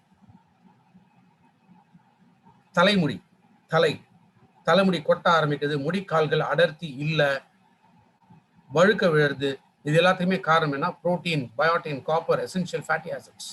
ஸோ முடி சம்பந்தப்பட்ட பிரச்சனைகளுக்கு புரதச்சத்தும் விட்டமின்ஸ் அண்ட் மினரல்ஸோட பற்றாக்குறை காரணம். கண் சம்பந்தப்பட்ட நோய்கள், கண் பார்வை கோளாறுகள் ஏற்படுது, கண்ணில் வீக்கம் ஏற்படக்கூடியது, vitamin A, niacin and riboflavin அப்படின்னு சொல்லக்கூடிய B காம்ப்ளெக்ஸ் விட்டமின்ஸ். வாயில ஏற்படக்கூடிய அல்சர் இருக்கலாம், வெடிப்புகள் இருக்கலாம். அதே போல கழுத்து பகுதி அப்படின்னு பார்க்கும்போது மெயினா தைராய்டு சம்பந்தப்பட்ட பிரச்சனைகள், ஹார்மோன் இம்பேலன்ஸ், பீரியட்ஸ் இரெகுலரா வரக்கூடியது, அதே போல எலும்பு மூட்டோட தேய்மானம், இது எல்லாத்துக்குமே நிறைய vitamin C, vitamin D, calcium, magnesium, zinc, manganese, B complex vitamins. So ஆக மொத்தம் இந்த பலவிதமான நோய்கள் உருவாகிறதுக்கு இந்த விட்டமின்ஸ் அண்ட் மினரல்ஸோட பற்றாக்குறை தான் முக்கியமான ஒரு காரணம்.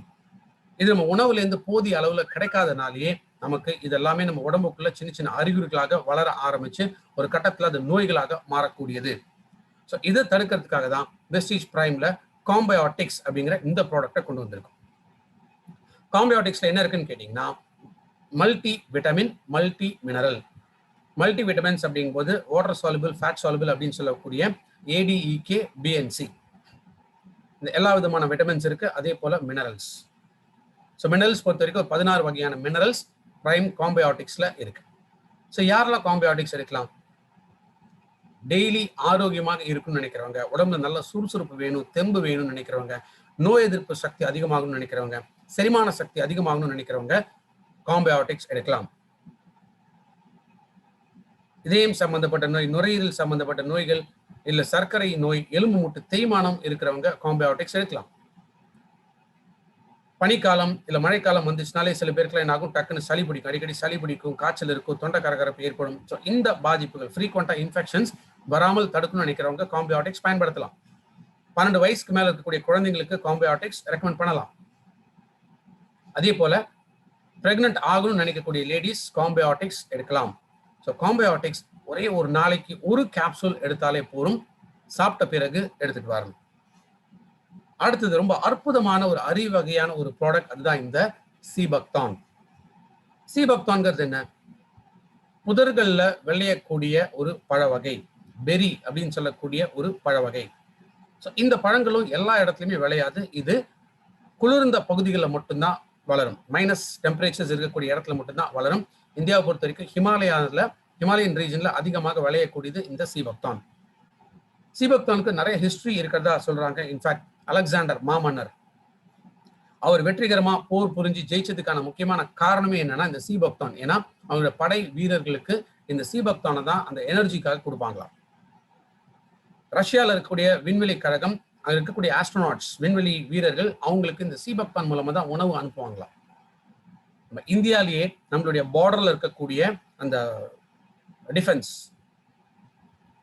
நம்ம ஜவான் சோல்ஜர்ஸ், அவங்களுக்கு இந்த சீபக்தான் மூலமா தான் உணவு தயார் பண்ணி அனுப்புவாங்களாம். ஏன்னா அந்த நாள் முழுக்க அவங்களுக்கு அந்த எனர்ஜி, சுறுசுறுப்பு இது எல்லாமே இருக்கணும் அப்படிங்கிறதுக்காக. ஏன் அப்படின்னா சீபக்தான்ல என்னென்ன இருக்கு?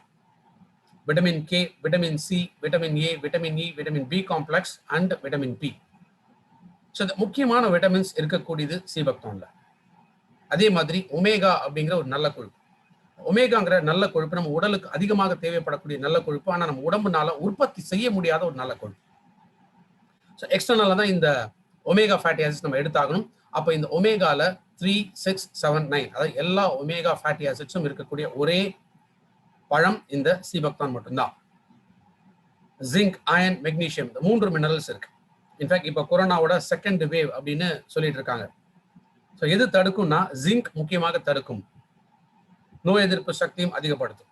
ஸோ சீபக்தான் நம்ம டெய்லி எடுத்துட்டு வரதுனால இன்ஃபேக்ட் அந்த கொரோனாவோட பாதிப்பு ஏற்படாமலும் நம்ம பாதுகாத்து கொள்ள முடியும்.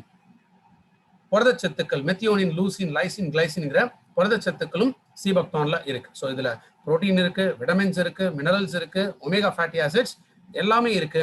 ஒரு பழம், ஒரே ஒரு பழத்துல 190 ஆக்டிவ் எலிமெண்ட்ஸ் இருக்கிறதா சொல்றாங்க. ஸோ ஒரு நாளும் நம்ம உடலுக்கு தேவைப்படக்கூடிய எத்தனையோ விஷயங்கள் ஜஸ்ட் ஒரு பழத்துல இருக்கு. அதனால்தான் இந்த சீபக்தான் நம்ம ஒரு ப்ராடக்டா கொண்டு வந்தோம். சீபக்தான் எடுக்கிறதுனால என்னென்ன பெனிஃபிட்ஸ்? நாள் முழுக்க நல்ல அதிக எனர்ஜி, அந்த சுறுசுறுப்பு, தெம்பு நம்ம உடம்புக்குள்ள இருக்கும். கவனம், நம்ம ஒரு வேலையை செய்ய போற, ஒருத்தர பேச போறோம்னா நம்ம கவனம் முழுமையாக அதுக்குள்ள இருக்கும். உடல் எடை கட்டுப்பாட்டுக்குள்ள இருக்கும். நல்ல பசியை தூண்டும், ஏன்னா பசி எடுத்து சாப்பிட்டா உணவு உடம்புல ஒட்டும் அப்படின்னு சொல்லுவோம். மன அழுத்தத்தை குறைக்கும், நல்ல தூக்கம் கிடைக்கும், வயிறு குடல் சம்பந்தப்பட்ட பிரச்சனைகள் நீங்கும், செரிமான சக்தியை அதிகப்படுத்தக்கூடியது. இதெல்லாம் ஜெனரலா நம்ம உடம்புல கிடைக்கக்கூடிய பெனிஃபிட்ஸ். சர்க்கரை நோய் இருக்கிறவங்களுக்கு சீபக்தான் கொடுக்கறதுனால ரத்தத்துல சர்க்கரையோட அளவு கட்டுப்படுத்த முடியும். இதயம் சம்பந்தப்பட்ட நோய் இருக்கிறவங்களுக்கு சீபக்தான் கொடுக்கறதுனால ரத்தத்துல கொழுப்போட அளவுகளை கட்டுப்படுத்த முடியும். தைராய்டு ப்ராப்ளம் இருக்கிறவங்களுக்கு சீபக்தான் ரெக்கமெண்ட் பண்ணலாம். சருமத்துல வரக்கூடிய நோய்களுக்கு சீபக்தான் ரெக்கமெண்ட் பண்ணலாம். பொதுவா செரிமான பிரச்சனை அப்படிங்கும்போது எருக்களிச்சுட்டு வருதுன்னு சொல்லும். சாப்பிட்ட கொஞ்ச நேரத்துல உணவு திரும்ப அப்படியே எருக்களிச்சுட்டு வருது அப்படின்னு சொல்லும்.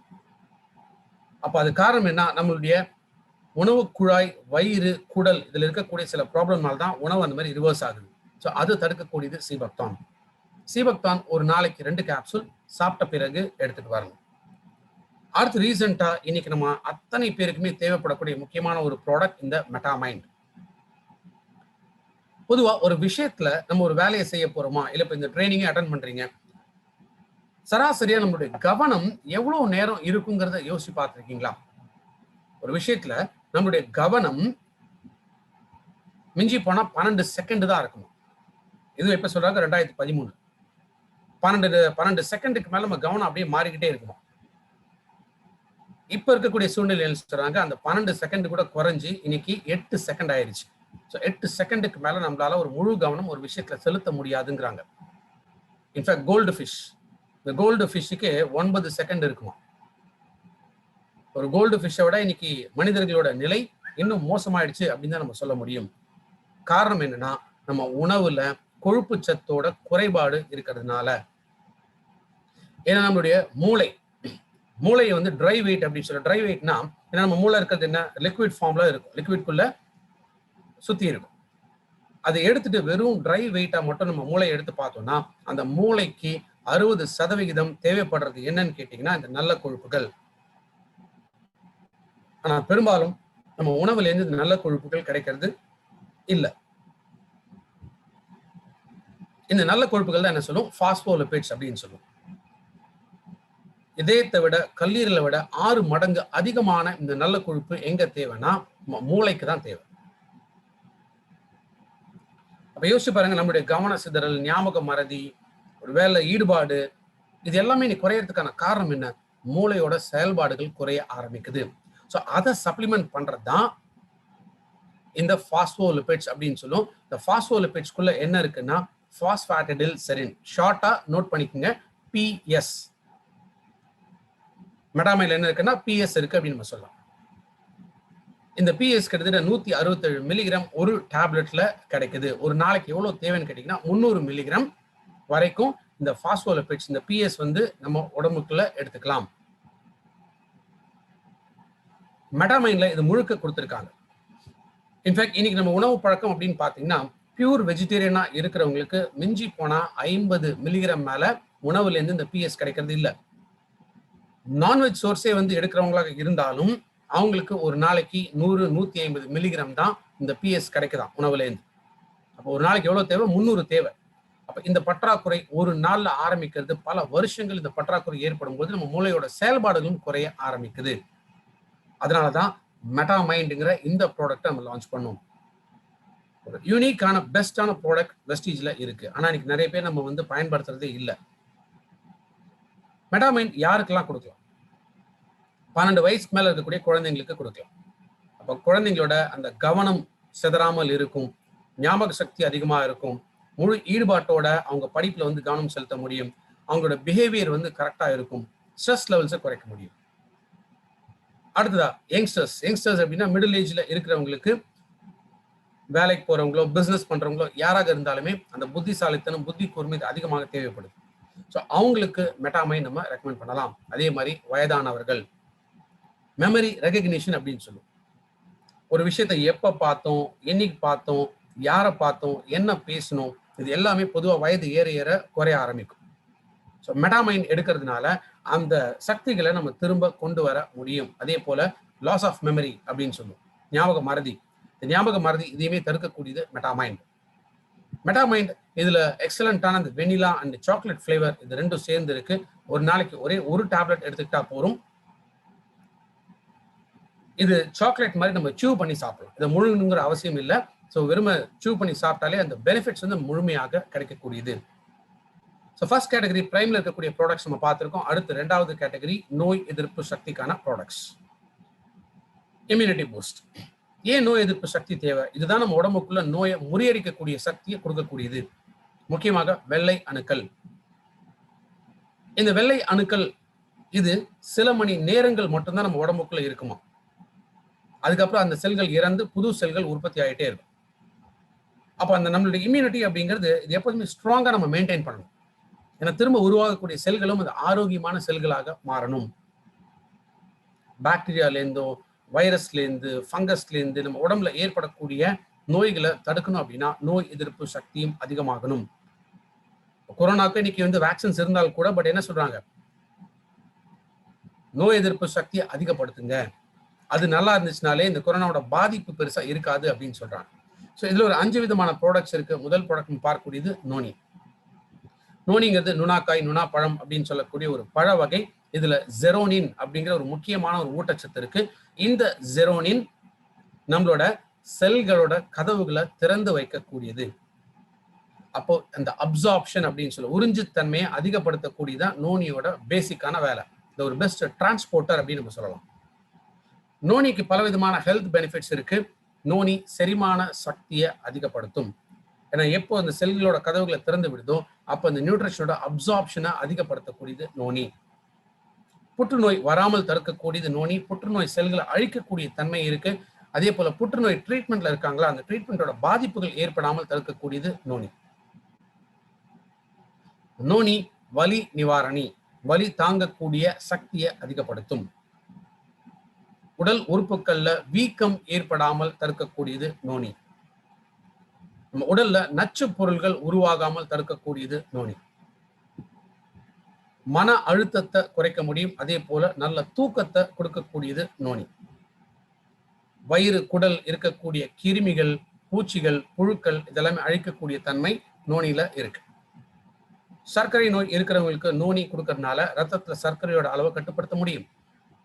இதயம் சம்பந்தப்பட்ட நோய் இருக்கிறவங்களுக்கு நோனி கொடுக்கறதுனால ரத்தத்துல இருக்கக்கூடிய கெட்ட கொழுப்பை குறைச்சி நல்ல கொழுப்பு அதிகமாகும். ஸோ இதயத்தோட ஃபங்க்ஷன்ஸ் திரும்ப நார்மல் ஆகும்.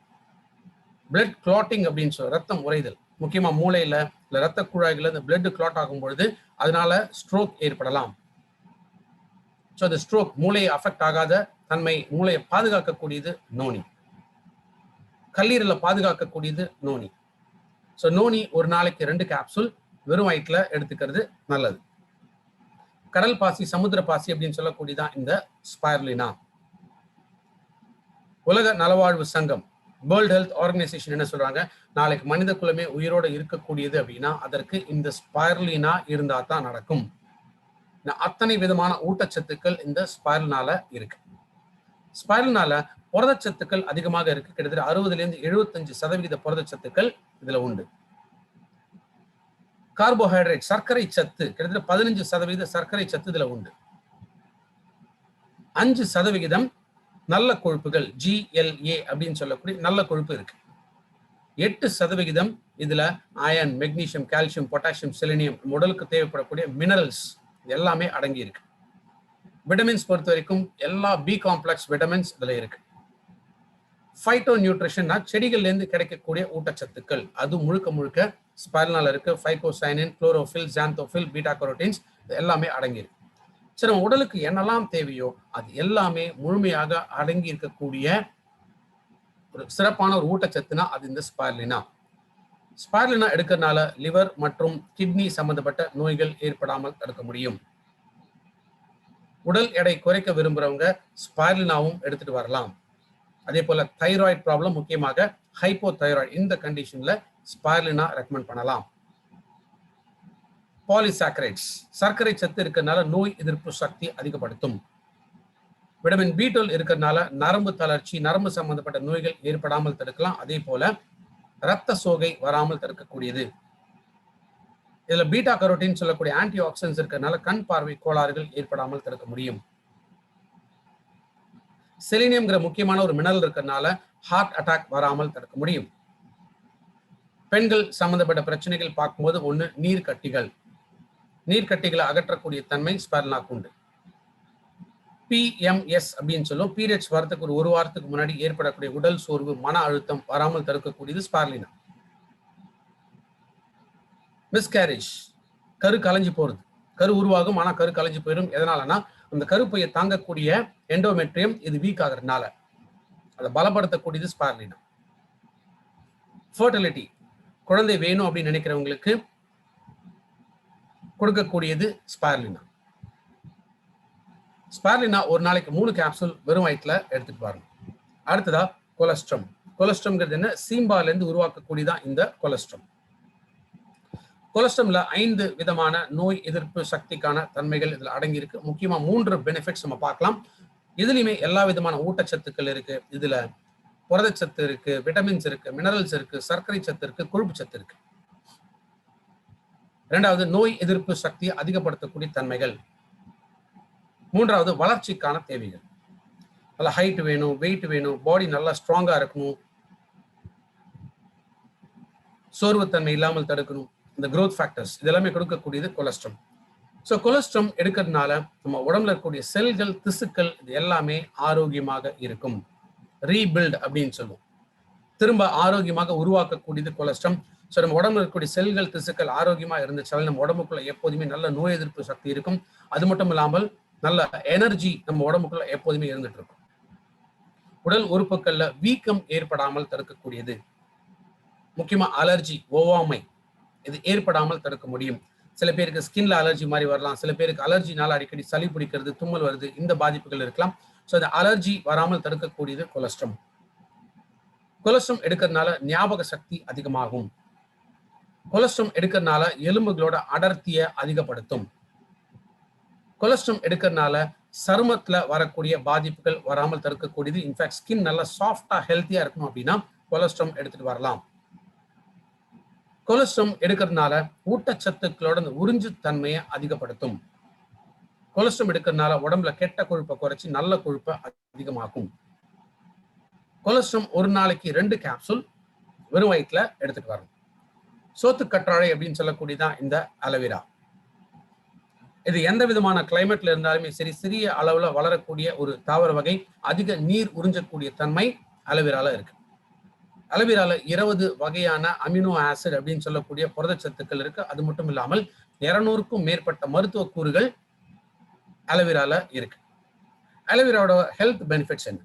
இப்போ வெயில் காலம் அப்படிங்கிறது ஸ்டார்ட் ஆயிடுச்சு. அப்ப நம்ம பாடி ஹீட்டும் அதிகமாகும். ஏன்னா பாடி ஹீட் அதிகமாச்சுனாலே நோய் பரப்பக்கூடிய கிருமிகளும் உடம்புக்குள்ள வளரும். உடல் உஷ்ணம் இதை குறைக்கணும்னா அலோவேரா எடுத்துட்டு வரணும். அதே போல நம்ம உடலோட தன்மை pH பேலன்ஸ் அப்படின்னு சொல்லுவோம். இந்த pH பேலன்ஸ் எப்படி இருக்கணும்? கரியமில தன்மை, காரத்தன்மையாக இருக்கணும். ஆல்கலைன் அப்படின்னு சொல்லுவோம். பட் பெரும்பாலும் நம்ம உடல் எப்போதுமே அமிலத்தன்மை அதிகமாக இருக்கு. ஸோ அந்த அமிலத்தன்மையிலிருந்து காரத்தன்மையாக மாற்றணும் அப்படின்னா அதற்கு அலோவேரா எடுத்துட்டு வரணும். அலோவேரா பசியை தூண்டும், செரிமான சக்தியை அதிகப்படுத்தும். அலோவேரா இருக்கிறதுனால இதுல விட்டமின் ஏ இருக்கு. விட்டமின் ஏ கண் பார்வைக்கு தேவைப்படக்கூடிய முக்கியமான விட்டமின். விட்டமின் சி இருக்கு, நோய் எதிர்ப்பு சக்தியை அதிகப்படுத்தும். விட்டமின் கே ஆர் பயோட்டின் இருக்கு, இது தலைமுடி சம்பந்தப்பட்ட பிரச்சனைகள் வராமல் தடுக்கக்கூடியது. அதே போல ஸ்கின்ல ஏற்படக்கூடிய நோய்கள் வராமல் தடுக்க முடியும். முகப்பொருளிலிருந்து சொரியாசிஸ் வரைக்கும் எத்தனையோ ஸ்கின் சம்பந்தப்பட்ட நோய்கள் இருந்தாலும் நம்ம ஸ்ட்ரெயிட்டா அலோவேரா, சீபக்தான் இந்த மாதிரி ப்ராடக்ட்ஸ் நம்ம ரெக்கமெண்ட் பண்ணலாம். அலோவேரா எடுக்கிறதுனால மலச்சிக்கல் பிரச்சனை ஏற்படாமல் தடுக்கக்கூடியது. பாடி மெட்டபாலிசம் இம்ப்ரூவ் ஆகும். மெட்டபாலிசம் அப்படிங்கிறது என்ன? நம்ம எடுக்கக்கூடிய உணவு சரியான முறையில செரிமானம் ஆகணும். அதே போல அந்த ஊட்டச்சத்துக்களும் முறையாக பயன்படுத்தணும். இது எல்லாமே சரியாக நடக்கணும் அப்படின்னா அலோவேரா நமக்கு தேவை. அலோவேரா ஒரு நாளைக்கு 2 கேப்சூல் வெறும் வயிற்றுல எடுத்துட்டு வரணும். அடுத்து நம்ம பார்க்கக்கூடியது ஆம்லா. ஆம்லாங்கிறதுனா விட்டமின் சி. விட்டமின் சி நோய் எதிர்ப்பு சக்தியை அதிகப்படுத்தும். ஆம்லாக்கு பலவிதமான ஹெல்த் பெனிஃபிட்ஸ் இருக்கு. ஆம்லா எடுக்கிறதுனால தலைமுடி சம்பந்தப்பட்ட பிரச்சனைகள் ஏற்படாமல் தடுக்க முடியும். இளநரை, வழுக்க விழுறது, தலைமுடி அடர்த்தி குறையிறது இதெல்லாமே தடுக்கக்கூடியது ஆம்லா. செரிமான சக்தியை அதிகப்படுத்தக்கூடியது ஆம்லா. ரத்தத்துல சர்க்கரையோட அளவை கட்டுப்படுத்தக்கூடியது ஆம்லா. அதே போல கொழுப்போட அளவுகளை குறைக்கிறதுனால இதயம் சம்பந்தப்பட்ட நோய் இருக்கிறவங்களுக்கும் ஆம்லா ரெக்கமெண்ட் பண்ணலாம். பீரியட்ஸ் டைம்ல வரக்கூடிய அந்த அடி வயிறு வலி இதை குறைக்கக்கூடியது ஆம்லா. ஆம்லா எடுக்கிறதுனால பித்தப்பை, சிறுநீர் பையில இருக்கக்கூடிய கல், இந்த கல்லை உடைக்கக்கூடிய தன்மை ஆம்லாக்கு இருக்கு. எலும்பு மூட்டு தேய்மானம் ஏற்படாமல் தடுக்கக்கூடியது ஆம்லா. இளமையில் முதுமை அப்படின்னு சொல்லுவோம், ப்ரீ மெச்சூர் ஏஜிங். ஸோ அந்த இளமையில் முதுமை தன்மை ஏற்படாமல் தடுக்கக்கூடியது ஆம்லா. ஆம்லா எவ்வளவு எடுத்துட்டு வரணும்? ஒரு நாளைக்கு 2 கேப்சூல் வெறும் வயிற்றுல எடுத்துட்டு வரணும். ஸோ இந்த நோய் எதிர்ப்பு சக்தி இதுல இருக்கக்கூடிய இந்த 5 ப்ராடக்ட்ஸ் இது நம்ம எல்லாமே வெறும் வயிற்றுல எடுத்தாலே ரொம்ப ரொம்ப நல்லது. இப்போ இதுல நீங்க புரிஞ்சுக்க வேண்டிய விஷயம் என்ன அப்படின்னு கேட்டீங்கன்னா, இந்த 5 தூண்கள் அப்படிங்கறத நம்ம பார்த்தோம். ஸோ இந்த 5 தூண்கள்ல நம்ம ஒரு கேட்டகரி நம்ம பார்க்க அந்த கேட்டகரி ப்ராடக்ட்ஸை இந்த தூண்களுக்குள்ள நம்ம ஃபிக்ஸ் பண்ணணும். அப்போ ஒரு தூண் ஒரு ப்ராடக்ட் அப்படிங்கிற மாதிரி நம்ம எடுக்க ஆரம்பிக்கணும் அப்படிங்கும்போது இதை இப்படிதான் நம்ம கேட்டகரைஸ் பண்ண முடியும். இது எப்படி பண்ணணுங்கிறதையும் நான் உங்களுக்கு சொல்லித்தரேன். ஸோ ஃபர்ஸ்ட் டே நம்ம ஏன் சப்ளிமெண்ட் எடுக்கணும் அப்படிங்கிறத பார்த்துருக்கோம். அதே போல 2 ப்ராடக்ட் கேட்டகரி பார்த்துருக்கோம். ஸோ மீதி இருக்கக்கூடிய ப்ராடக்ட் கேட்டகரிஸையும் அடுத்து வரக்கூடிய 2 நாள்கள்ல நம்ம பார்க்கலாம். ஸோ இன்றைய பொழுது உங்கள் அனைவருக்கும் இனிமையாக அமையறதுக்காக என்னுடைய வாழ்த்துக்கள். நன்றி. Thank you so much sir. Thank you so much sir. ரொம்ப நன்றி. நிறைய இன்ஃபர்மேஷன்ஸ் எங்களுக்கு கிடைச்சது இன்னைக்கு காலையில. ஹெல்த் பத்தியும் இந்த சப்ளிமெண்ட்ஸ் ஏன் எடுக்கணுன்றத பத்தியும் ரொம்ப தெளிவா எங்களுக்கு கிடைச்சிருக்கு. ரொம்ப நன்றி சார். Thank you so much. நாங்க திரும்பி காத்துட்டு இருக்கோம் நாளை காலை. நிச்சயம் sir. Thank you sir. Thank you. Right. Thank you sir. Thank you. Thank you, sir. Thank you so much, sir. Thank you, sir. Thank you, sir. Section இருக்கு. வெயிட் பண்ணுங்க. ரொம்ப நன்றி.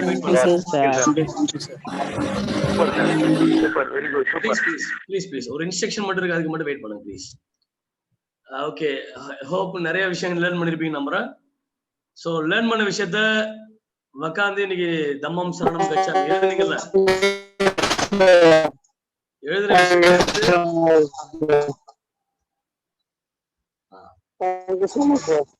உங்க வாய்ஸ் பிரேக் ஆகுது, கிளியரா இல்ல. இப்ப கேக்குதா? இப்போ okay sir. Sir some instruction மட்டும் கொடுத்துக்கிறேன் சார். இப்ப எழுதுற விஷயத்த எடுத்து இன்னைக்கு ரிவைஸ் பண்ணுங்க. அப்பனா அது உள்ளார போகும். ரைட்டுங்களா? என்னென்ன நீ பார்த்தமோ எத்தனை எடுத்து ரிவைஸ் பண்ணுங்க, அப்பதான் உள்ளார போகும். அப்புறம் நாளைக்கு திரும்பி நம்மளோட செகண்ட் செஷன் இருக்கு. காலையில அதே மாதிரி 6:05 நம்மளோட லிங்க் ஆன் ஆகும். நாளைக்கு வந்தீங்கன்னா இதோட கண்டினியூவேஷன்ஸ் மற்ற ப்ராடக்ட்ஸ் பத்தி நிறைய தெரிஞ்சுக்கலாம். நிறைய டவுன்லைன்ஸ்க்கு ப்ரொமோட் பண்ணுங்க. எப்பேற்பட்ட விஷயம் நமக்காக சார் வந்து இது நம்ம அன்பு வேண்டுகோளுக்காக எனக்கு கேட்டு வந்திருக்காங்க. இதை நம்ம யூட்டிலைஸ் பண்ணிக்கணும். நிறைய பேருக்கு நம்ம ஃபேமிலியில் இருக்கவங்க சரி, மற்ற டவுன்லைன்ஸ் அத்தனை பேரையும் இன்வைட் பண்ணுங்க நெக்ஸ்ட் டே நாளைக்கு. சரிங்களா? இதோட நாளைக்கு விருதாச்சலத்துல டாக்டர் ஆர்.எஸ். ராஜன் சாரோட சிஎன்டி மீட்டிங் இருக்கு. காலையில 11 மணிக்கு விருதாச்சலம் சுத்தி ஒரு 100 கிலோமீட்டர் இருக்க அத்தனை நபர்களும் ஃபேமிலியோட வந்துருங்க. அடுத்தது நாளை மறுநாள் திருப்பத்தூர்ல சிஎன்டி மீட்டிங் இருக்கு. ஓகேவா? ப்ரொமோட் பண்ணுங்க. Thank you so much. நாளைக்கு மீண்டும் சந்திப்போம். Love you all. Bye from your Sitheswaran. Thank you. Thank you, sir. Thank you so much, sir.